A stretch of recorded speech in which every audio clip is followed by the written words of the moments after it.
Hi, I'm Matt Milligan, and this is my diversity project. The introduction to my information, there are many different types of things that can go into diversity besides the usual idea of race. Through my research, I will show the audience the many different variations of the different types of diversity.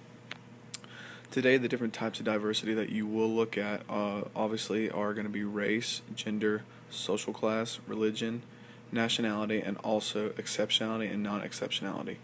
These are going to be the key components of you being an educator, of how you're going to be able to handle a classroom and be able to make sure that it is diverse. The author of the article has stressed at many different points that when you're an educator, there will be slippery slopes between keeping a fine balance of diversity in your class. And the reason being is because of how many different social classes there are. You're more likely to offend a group with the type of lesson plan and how you convey the lesson plan with your wording and the way that you want to rationale how you're trying to get the meaning across. You will always need to keep in mind of how to convey your message and not only be a good teacher, but make sure not to offend anyone, and also you can make sure to conduct it with a good type of group and diversity. The lesson plan that you'll need to be able to incorporate race. As your educator, you need to be on an even keel and even level. You need to make sure that race is included throughout equality and throughout each lesson. If you're in a class that has a big age group, you need to make sure that you keep it on a likable subject for all ages. We've all had professors in college who we all have different age groups, and that gossip to a random age group in the front of the row, and then everybody else is lost.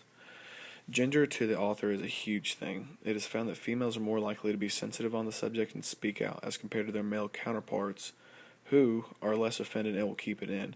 So you need to be able to help both groups and whatnot. And I think the biggest thing is you need to have an active classroom and be able to have active listeners and active discussions to make sure you do not offend anybody. The next topic is social class. Social class can be reflective on a lesson, and the reason being is because of the research and the topics.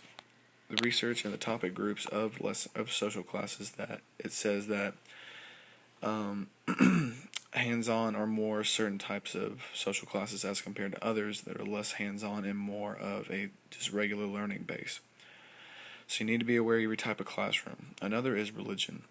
Religion, this is one of the easiest ways that you can do it.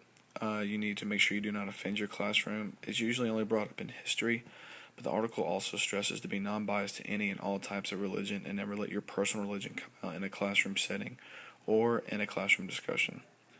Finally, there is nationality, which is not too far-fetched to some comments. We've all had some teachers who may have taken it over the line, so you need to make sure that you have all respect for all cultures because you don't know how easy it could be to defend somebody and where they are from. Finally, my opinions. My opinions that there will never be a perfect non-gender or non-biased teacher. It takes a lot of work to have a good amount of patience and to be able to make sure that you make sure you have correct diversity. But it's easy to do. It's easy to make sure that you can do that for the love of your profession and your students. You just need to know where to begin to start. And the research says that the biggest groups who share the same circle with diversity are gender and race. So if you focus on those main two, you're already halfway there. The next is social class, which is mostly how you want to conduct your classroom from a teaching standpoint and the lesson plan. And the final is religion and exceptionality. Just make sure that you do not offend anyone with their certain type of religion, and make sure that there is no exceptions to a certain type of student in your classroom. As long as you follow these guidelines, you should be okay. Thank you for listening.